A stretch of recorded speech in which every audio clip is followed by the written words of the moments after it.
आप देख रहे हैं इंडिया टाउन न्यूज, भारत की बात। नमस्कार, आप देख रहे हैं इंडिया टाउन न्यूज और मैं हूं आपके साथ सुरभि शुक्ला। स्वागत है आपका हमारे खास बुलेटिन दुर्ग भिलाई की खबरों में। तो चलिए बुलेटिन में जाने से पहले एक नजर डालते हैं आज की हेडलाइंस पर। 1 करोड़ के विकास कार्यों की शुरुआत, वार्ड 37 में विकास की नई नींव, विधायक ने किया भूमि पूजन। दुर्ग पुलिस का मेगा हेल्थ कैंप, पुलिस परिवार के लिए स्वास्थ्य पहल, डीजीपी ने किया शुभारंभ। 843 पुलिस कर्मियों का हुआ स्वास्थ्य परीक्षण। शहादत दिवस पर याद किए गए वीर रजनीकांत, दुर्ग पहुंचे डीजीपी, शहीद को किया सलाम। पुलिस अधोसंरचना को मिली नई सौगात। दुर्ग से भिलाई तक पुलिसिंग में बदलाव की तैयारी, अब अपराध नियंत्रण के साथ स्मार्ट सर्विलांस पर जोर, स्मार्ट पुलिसिंग पर डीजीपी का फोकस। अक्सर सरकारी तबादले औपचारिक विदाई तक सीमित रह जाते हैं, लेकिन भिलाई नगर निगम में आयुक्त राजीव कुमार पांडे की विदाई कुछ अलग ही तस्वीर लेकर आई। यहां विदाई समारोह में अधिकारियों और कर्मचारियों का अपने अधिकारी के प्रति सम्मान और आत्मीयता साफ नजर आई। नम आंखों और भावुक माहौल के बीच निगम परिवार ने अपने लोकप्रिय आयुक्त को नए दायित्व के लिए शुभकामनाएं दी। आपको बता दें कि नगर पालिका निगम भिलाई के आयुक्त राजीव कुमार पांडे का स्थानांतरण अपर आयुक्त उच्च शिक्षा विभाग नवा रायपुर के पद पर हुआ है। इसी अवसर पर निगम परिवार की ओर से आयोजित विदाई समारोह में अधिकारी कर्मचारी अपने परिवार के सदस्य की तरह उन्हें विदाई करते नजर आए। अधिकारियों के विशेष आग्रह पर आयुक्त राजीव कुमार पांडे अपने परिवार और बच्चों के साथ समारोह में पहुंचे। इस दौरान पुराने अनुभव, विकास कार्यों की यादें और साथ बिताए पलों का जिक्र होते ही माहौल भावुक हो गया। कार्यक्रम में मौजूद अधिकारियों ने कहा कि आयुक्त राजीव कुमार पांडे के कार्यकाल में विकास योजनाओं को गति मिली है। वहीं उनकी कार्यशैली, सौम्य व्यवहार, बेहतर प्रशासनिक समझ और निर्णय लेने की क्षमता ने निगम के कामकाज को नई दिशा दी है। विदाई समारोह में आयुक्त राजीव कुमार पांडे ने भी निगम के अधिकारियों और कर्मचारियों के योगदान की सराहना करते हुए कहा कि टीम के सभी सदस्यों ने जिम्मेदारी के साथ बेहतर कार्य किया है। उन्होंने चल रही बड़ी परियोजनाओं को पूरी जिम्मेदारी से पूरा करने का आह्वान किया ताकि आने वाले समय में भिलाई शहर के नागरिकों को इसका लाभ मिल सके। स्मृति चिन्ह भेंट कर निगम परिवार ने आयुक्त राजीव कुमार पांडे के उज्जवल भविष्य और नए दायित्वों में सफलता की कामना की। भिलाई निगम की यह विदाई सिर्फ एक अधिकारी का तबादला नहीं, बल्कि एक कार्यकाल की यादों को सम्मान देने का अवसर बन गई। वर्दी पहनकर लोगों की सुरक्षा करने वाले पुलिस जवानों की सेहत का जिम्मा अब दुर्ग पुलिस ने उठाया है। भिलाई दुर्ग की नई पुलिस लाइन में आयोजित मेगा मेडिकल कैंप में पुलिसकर्मियों और उनके परिवारों के स्वास्थ्य की जांच की गई। आपको बता दें कि इस पहल का शुभारंभ छत्तीसगढ़ के पुलिस महानिदेशक अरुण देव गौतम ने की। दुर्ग पुलिस, जनमित्र, मेघ गंगा ग्रुप और स्पर्श अस्पताल के संयुक्त प्रयास से आयोजित इस 1 दिवसीय शिविर में पुलिस बल, सशस्त्र पुलिस बल, नगर सेना और इसके साथ ही एसडीआरएफ, सेवानिवृत्त पुलिसकर्मी और उनके परिजनों को निःशुल्क स्वास्थ्य सुविधाएं दी गई। डीजीपी अरुण देव गौतम ने पौधारोपण के साथ शिविर का उद्घाटन किया और स्वास्थ्य जांच केंद्रों का निरीक्षण कर चिकित्सकों से व्यवस्थाओं की जानकारी ली। उन्होंने कहा कि लगातार तनाव और चुनौतीपूर्ण परिस्थितियों में काम करने वाले पुलिस कर्मियों के लिए स्वास्थ्य जांच बेहद जरूरी है। वहीं दुर्ग रेंज आईजी अभिषेक शांडिल्य और एसएसपी विजय कुमार अग्रवाल ने भी पुलिस कर्मियों के स्वास्थ्य को प्राथमिकता बताते हुए ऐसे आयोजनों को पुलिस कल्याण के लिए अहम कदम बताया है। इस मेगा कैंप मेडिकल कैंप में 22 विभागों के विशेषज्ञ डॉक्टरों ने सेवाएं दी। शिविर में कुल 843 पुलिस अधिकारी, कर्मचारी और उनके परिवारजनों ने स्वास्थ्य परीक्षण कराकर विशेषज्ञ चिकित्सकों से परामर्श ली। मेगा कैंप पिछले वर्ष भी लगा था, इस साल भी लगा है और इसका उद्देश्य बहुत स्पष्ट है कि जवान अपने स्वास्थ्य के बारे में जो अन्यथा व्यस्त रहने या प्रमादवश या हेल्थ फैसिलिटी पास में नहीं होने की वजह से उसका अपना रेगुलर हेल्थ चेकअप वगैरह नहीं कराते, उनके लिए ये सुविधा है कि कम से कम एक बार अगर वो अपना हेल्थ चेकअप करा लें और अर्ली डायग्नोसिस हो जाए उनको कि क्या समस्या है, तो उससे उनका ट्रीटमेंट अच्छा हो जाएगा। ये मकसद है इसका। और इसके ये तो एक बीज रूप में एक जगह पर आयोजित हुई चीज़ है। इसके माध्यम से हम चाहते हैं, ये संदेश भी देना चाहते हैं कि जवान जो है अपने स्वास्थ्य के प्रति थोड़ा जागरूक रहेंगे तो स्वस्थ रहेंगे। दुर्ग रेंज में अब अपराध नियंत्रण के साथ साथ स्मार्ट पुलिसिंग को और मजबूत करने की तैयारी शुरू हो गई है। पुलिस महानिदेशक अरुण देव गौतम ने दुर्ग, बालोद और बेमेतरा जिले के पुलिस अधिकारियों के साथ मैराथन समीक्षा बैठक कर साफ संदेश दिया कि अपराधियों पर सख्ती और आम जनता के प्रति संवेदनशीलता पुलिस की पहली प्राथमिकता होनी चाहिए। पुलिस कंट्रोल रूम सेक्टर 6 दुर्ग में आयोजित इस बैठक में कानून व्यवस्था से लेकर अपराधों की रोकथाम, लंबित मामलों की जांच और तकनीक के इस्तेमाल तक कई अहम मुद्दों पर मंथन हुआ। दुर्ग पुलिस ने पिछले 1 साल की उपलब्धियों का रिपोर्ट कार्ड भी डीजीपी के सामने रखा, जिसमें पुलिस रिस्पांस सिस्टम और जनता का भरोसा बढ़ाने के लिए किए गए नवाचारों की जानकारी दी गई। डीजीपी अरुण देव गौतम ने अधिकारियों को निर्देश दिए कि हर अपराध की जांच सिर्फ कार्रवाई तक सीमित न रहे, बल्कि वैज्ञानिक तरीके और पुख्ता साक्ष्यों के आधार पर हो। गंभीर मामलों में त्वरित कार्रवाई, लंबित प्रकरणों के जल्द निपटारे और फरार आरोपियों की गिरफ्तारी के लिए विशेष अभियान चलाने पर जोर दिया गया। बैठक में साइबर अपराधों को लेकर भी चिंता जताई गई। डीजीपी ने कहा कि बदलते अपराध के तरीकों के साथ पुलिस को भी तकनीक रूप से और सक्षम होना चाहिए। आपको बता दें कि वहीं डीजीपी साक्ष्यों के इस्तेमाल और लोगों को साइबर ठगी से बचाने के लिए जागरूकता अभियान तेज करने के निर्देश दिए।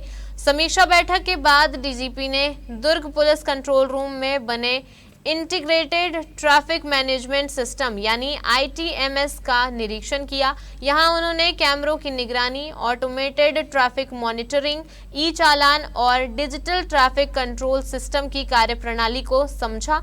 इसी के साथ कुल मिलाकर दुर्ग रेंज में पुलिसिंग का नया फोकस साफ दिखाई दे रहा है। एक तरफ अपराधियों पर शिकंजा तो दूसरी तरफ तकनीक के सहारे सुरक्षित और भरोसेमंद पुलिस व्यवस्था तैयार करना।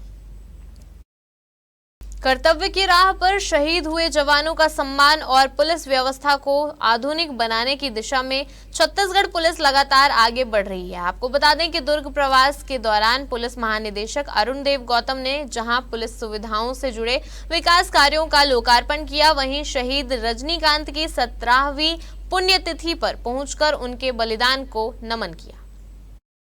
महिला थाना सेक्टर 6 परिसर में आयोजित कार्यक्रम में डीजीपी अरुण देव गौतम ने बैठक व्यवस्था, राजपत्रित अधिकारी मेस के सौंदर्यीकरण, पुलिस कंट्रोल रूम उन्नयन और परिसर में पेवर ब्लॉक निर्माण जैसे कार्यों का शुभारंभ किया। डीजीपी ने कहा कि आधुनिक पुलिसिंग के लिए बेहतर अधोसंरचना बेहद जरूरी है। सुविधाजनक कार्यस्थल से पुलिसकर्मियों की कार्यक्षमता बढ़ती है और आम जनता को बेहतर पुलिस सेवा मिलती है।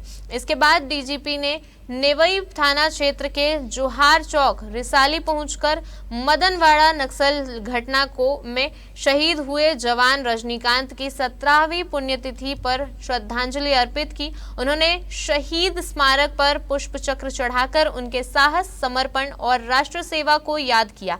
इस दौरान डीजीपी ने शहीद की पत्नी पिंकी साहू से मुलाकात कर उनका हाल जाना और हर संभव सहयोग का भरोसा दिलाया। कार्यक्रम में प्रेम संगवारी बहुउद्देशीय सेवा समिति के पदाधिकारी, सदस्य और बड़ी संख्या में क्षेत्रवासी मौजूद रहे।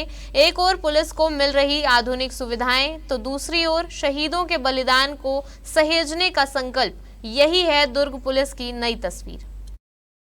तो चलिए अब वक्त हो चुका है एक छोटे से ब्रेक का। बने रहिए इंडिया टाउन न्यूज के साथ। क्या आप बाल झड़ने से परेशान हैं?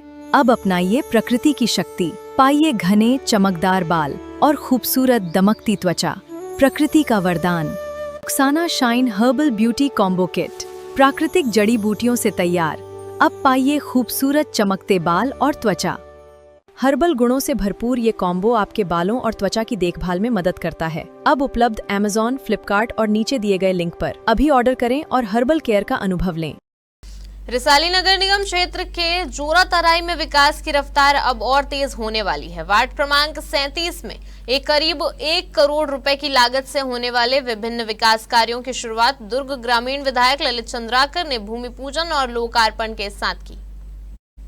विकास कार्यों की आधारशिला रखते हुए विधायक ललित चंद्राकर ने कहा कि सरकार की प्राथमिकता गांव और शहरों में बुनियादी सुविधाओं को मजबूत करना है। उन्होंने कहा कि सड़क, नाली, बिजली और पानी जैसी जरूरी सुविधाओं के विस्तार से आम लोगों का जीवन आसान होगा। विधायक ने कहा कि डबल इंजन की सरकार में विकास कार्यों को गति मिली है और जनता से किए गए वादों को पूरा करने की दिशा में लगातार काम किया जा रहा है। उन्होंने प्रधानमंत्री नरेंद्र मोदी की गारंटी और छत्तीसगढ़ सरकार की योजनाओं का जिक्र करते हुए कहा कि कम समय में कई महत्वपूर्ण फैसले जमीन पर उतारे गए हैं। कार्यक्रम में रिसाली नगर निगम महापौर शशि सिन्हा, जिला मंत्री शैलेंद्र सेंडे, मंडल अध्यक्ष राजू राकेश जंघेल, विधायक प्रतिनिधि गोविंद साहू, नेता प्रतिपक्ष शैलेंद्र साहू, पार्षद विक्की खिलेंद्र चंद्राकर सहित बड़ी संख्या में ग्रामीण और स्थानीय जनप्रतिनिधि मौजूद रहे। अवैध शराब के कारोबार पर दुर्ग पुलिस लगातार कार्रवाई कर रही है। इसी कड़ी में नंदिनी नगर थाना पुलिस ने 2 अलग अलग मामलों में कार्रवाई करते हुए 3 आरोपियों को गिरफ्तार किया है। पुलिस ने आरोपियों के कब्जे से बड़ी मात्रा में देशी शराब और परिवहन में इस्तेमाल की जा रही बाइक भी जब्त की है। दुर्ग पुलिस के अवैध शराब विरोधी अभियान के तहत नंदिनी नगर पुलिस ने कार्रवाई करते हुए ग्राम सिमरिया के पारधी डेरा के पास घेराबंदी कर एक आरोपी को पकड़ा। पूछताछ में आरोपी की पहचान संतोष पारधी के रूप में हुई। तलाशी लेने पर उसके पास से 30 पौआ देशी मसाला शराब बरामद की गई। वहीं दूसरी कार्रवाई में पुलिस ने शराब लेकर बिक्री के लिए जा रहे 2 संदिग्धों को घेराबंदी कर पकड़ लिया। आपको बता दें कि पूछताछ में दोनों की पहचान हरीश बघेल और नीरज बेहरा के रूप में हुई है। पुलिस ने उनके कब्जे से 39 पौआ देशी शराब, देशी मसाला शराब के साथ परिवहन में इस्तेमाल की गई मोटरसाइकिल भी जब्त की है। फिलहाल मामलों में पुलिस ने आरोपियों के खिलाफ छत्तीसगढ़ आबकारी अधिनियम के तहत अपराध दर्ज कर आगे की कार्रवाई करते हुए उन्हें न्यायिक रिमांड पर भेज दिया है। नशे के कारोबार पर दुर्ग पुलिस का शिकंजा लगातार कसता जा रहा है। एक युद्ध नशे के विरुद्ध अभियान के तहत स्मृति नगर पुलिस और एसीसीयू की संयुक्त टीम ने बड़ी कार्रवाई करते हुए गांजा तस्करी में शामिल 2 युवकों को गिरफ्तार किया है। दरअसल आरोपी गांजा बेचने के लिए ग्राहक की तलाश कर रहे थे, लेकिन उससे पहले ही पुलिस की कार्रवाई में पकड़े गए। दुर्ग पुलिस द्वारा चलाया जा रहे अब विशेष अभियान के तहत अवैध मादक पदार्थों की बिक्री और तस्करी पर नजर रखी जा रही है। इसी दौरान स्मृति नगर पुलिस को सूचना मिली कि डी-मार्ट के पीछे दुर्ग रोड इलाके में 2 युवक गांजा लेकर ग्राहक की तलाश कर रहे हैं। सूचना मिलते ही एसीसीयू और चौकी स्मृति नगर पुलिस की संयुक्त टीम ने मौके पर पहुंचकर घेराबंदी की। पुलिस ने 2 संदिग्ध युवकों को रोककर पूछताछ और तलाशी ली, जहां उनके पास रखे एक थैले से 3 किलो 140 ग्राम अवैध गांजा बरामद हुआ। इसके अलावा पुलिस ने मौके से बिना नंबर की स्कूटी और 2 मोबाइल फोन भी जब्त किए हैं। पूछताछ में आरोपियों की पहचान पुष्कर जंघेल और धीरज कुमार साहू उर्फ भविष्य साहू के रूप में हुई है। भारतीय प्रशासनिक सेवा यानी आईएएस अधिकारी सुरुचि सिंह ने सोमवार को नगर पालिका निगम भिलाई के आयुक्त पद का विधिवत कार्यभार ग्रहण कर लिया है। आपको बता दें कि राज्य शासन द्वारा जारी स्थानांतरण आदेश के तहत उन्हें भिलाई नगर निगम का नया आयुक्त नियुक्त किया गया है। वहीं इससे पहले वे जिला पंचायत राजनांदगांव में मुख्य कार्यपालन अधिकारी यानी सीईओ के पद पर सेवाएं दे रही थी। नगर निगम मुख्यालय पहुंचने पर अधिकारियों और कर्मचारियों ने नव पदस्थ आयुक्त सुरुचि सिंह का आत्मीय स्वागत किया। पदभार ग्रहण करने के बाद उन्होंने निगम के विभिन्न विभागों के अधिकारियों से मुलाकात कर चल रही परियोजनाओं और विभागीय कार्यों की जानकारी ली। इस मौके पर सुरुचि सिंह ने कहा कि शासन की जन कल्याणकारी योजनाओं का लाभ प्रत्येक पात्र नागरिक तक पारदर्शिता और गुणवत्तापूर्ण तरीके से पहुंचाना उनकी प्राथमिकता रहेगी। उन्होंने निगम क्षेत्र में विकास कार्यों को प्रभावी ढंग से आगे बढ़ाने और नागरिक सुविधाओं को बेहतर बनाने पर जोर दिया। पदभार ग्रहण कार्यक्रम के दौरान निगम के सभी विभागों के अधिकारियों और कर्मचारी मौजूद रहे। अधिकारियों ने उन्हें निगम की वर्तमान योजनाओं, विकास कार्यों और विभागीय प्रगति से अवगत कराया। दरअसल राज्य शासन के हालिया प्रशासनिक फेरबदल के तहत IAS अधिकारी सुरुचि सिंह को भिलाई नगर निगम की जिम्मेदारी सौंपी गई है। उनके प्रशासनिक अनुभव और कार्यकुशलता को देखते हुए उम्मीद जताई जा रही है कि उनके नेतृत्व में नगर निगम के विकास कार्यों को नई दिशा और गति मिलेगी। हमारे खास बुलेटिन दुर्ग भिलाई की खबरों में फिलहाल इतना ही। अब मुझे दीजिए इजाजत और आप देखते रहिए इंडिया टाउन न्यूज, भारत की बात। नमस्कार। आप देख रहे हैं इंडिया टाउन न्यूज, भारत की बात।